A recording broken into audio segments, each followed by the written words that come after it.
नमस्कार। आज हम बात करने वाले हैं भारतीय इतिहास के उस क्रांतिकारी कदम की जिसने देश की महिलाओं के जीवन को हमेशा के लिए बदल दिया। जी हाँ, हम बात कर रहे हैं हिंदू कोड बिल की। ये सिर्फ एक कानून नहीं था, बल्कि ये तो एक बहुत बड़ी और साहसी कोशिश थी उन सदियों पुरानी सामाजिक जंजीरों को तोड़ने की, जिसने भारतीय समाज की नींव तक को हिलाकर रख दिया था। तो आगे हम क्या क्या देखने वाले हैं? सबसे पहले तो समझेंगे कि ये बिल था क्या। फिर जानेंगे इसके वो कौन से प्रावधान थे जिन्हें इतना क्रांतिकारी कहा गया। और हाँ, डॉक्टर अंबेडकर का विजन क्या था, इसे किन चुनौतियों का सामना करना पड़ा, ये कैसे टुकड़ों में पास हुआ और आखिरकार इसका हमारे समाज पर क्या असर पड़ा, इन सब पर एक नज़र डालेंगे।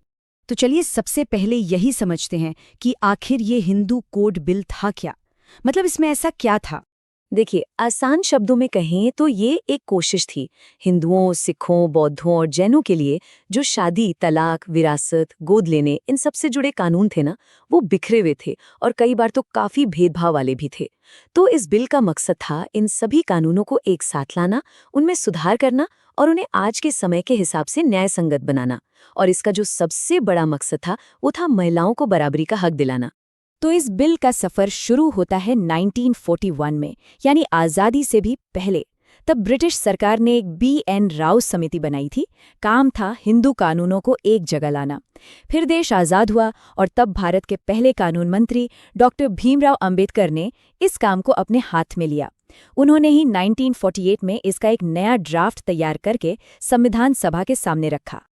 अब सवाल उठता है कि इस बिल में ऐसा क्या था जो इसे इतना खास, इतना क्रांतिकारी बनाता है। तो जवाब है इसके प्रावधान। जरा सोचिए, इस बिल में पहली बार क्या क्या बातें कहीं। इसने कहा कि बहुविवाह यानी एक से ज्यादा शादी करना अब नहीं चलेगा। महिलाओं को भी पुरुषों की तरह तलाक लेने का अधिकार होगा। बेटियों को अपने पिता की संपत्ति में बेटों के बराबर हक मिलेगा। और तो और महिलाएं भी बच्चा गोद ले सकेंगी। उस जमाने के समाज के लिए ये बातें वाकई में बहुत बहुत बड़ी थीं।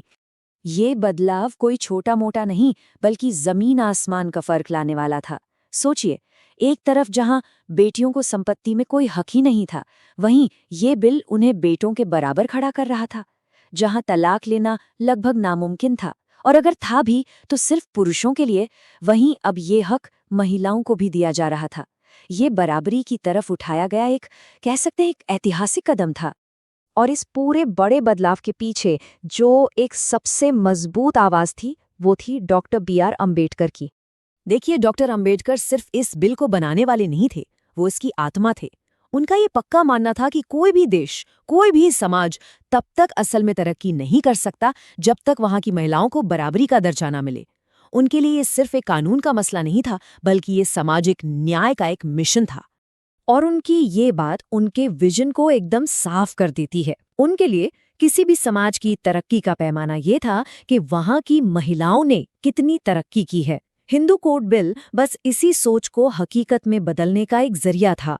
लेकिन जैसा कि ऐसे बड़े बदलावों के साथ अक्सर होता है, ये राह बिल्कुल भी आसान नहीं थी।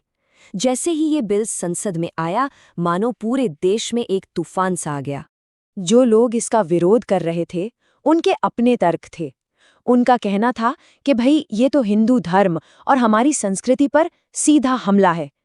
इससे तो परिवार का पूरा सिस्टम ही खत्म हो जाएगा। ये सब पश्चिमी दुनिया की नकल है और महिलाओं को इतने अधिकार नहीं मिलने चाहिए।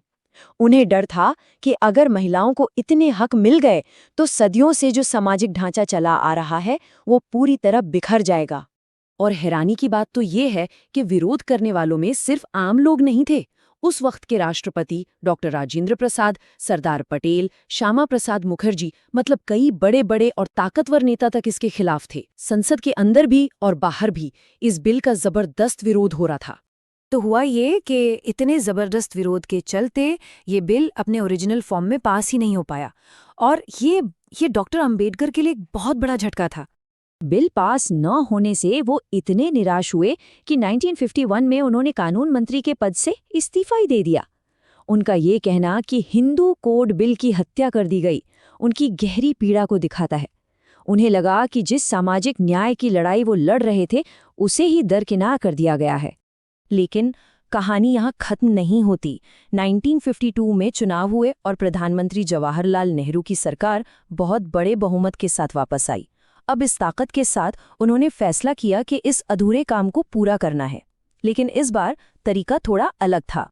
नेहरू सरकार ने एक नई स्ट्रैटेजी अपनाई। उन्होंने पूरे के पूरे हिंदू कोड बिल को 4 अलग-अलग कानूनों में तोड़ दिया और फिर 1955 और 1956 के बीच एक-एक करके इन चारों को पास करवा लिया। ये थे Hindu marriage act, Hindu succession act, Hindu minority and guardianship act और Hindu adoptions and maintenance act. भले ही ये टुकड़ों में हुआ, पर डॉक्टर अंबेडकर का जो सपना था वो अब साकार हो रहा था। तो चलिए अब बात करते हैं कि इन कानूनों का आखिर असर क्या हुआ, इनकी लेगेसी, इनकी विरासत क्या रही। बदलाव अभूतपूर्व था। सच में बहुविवाह की प्रथा खत्म हो गई, तलाक और प्रॉपर्टी में महिलाओं को बराबरी का हक मिला, गोद लेने का अधिकार भी मिला। अब सोचिए, एक जनरेशन से भी कम के वक्त में महिलाओं के कानूनी अधिकार पूरी तरह से बदल चुके थे। तो इन कानूनों ने सिर्फ किताबों में लिखे नियम नहीं बदले, बल्कि समाज की सोच को बदलने की एक मजबूत नींव रखी। पहली बार महिलाओं को एक कानूनी सुरक्षा मिली, एक आत्मसम्मान मिला, और इसी के दम पर वो आगे चलकर शिक्षा और रोजगार जैसे क्षेत्रों में आगे बढ़ सकी। ये कहना गलत नहीं होगा कि भारतीय समाज को मॉडर्न बनाने में इन कानूनों ने एक ऐतिहासिक रोल निभाया। तो हम कह सकते हैं कि हिंदू कोड बिल बराबरी की एक बहुत लंबी लड़ाई में एक मील का पत्थर साबित हुआ। लेकिन ये हमें एक सवाल के साथ भी छोड़ जाता है, क्या पर्सनल लॉज में सुधार का ये सफ़र अब पूरा हो चुका है, या फिर यूनिफॉर्म सिविल कोड जैसी जो बहसें आज भी चलती हैं वो दिखाती हैं कि ये लड़ाई अभी भी जारी है।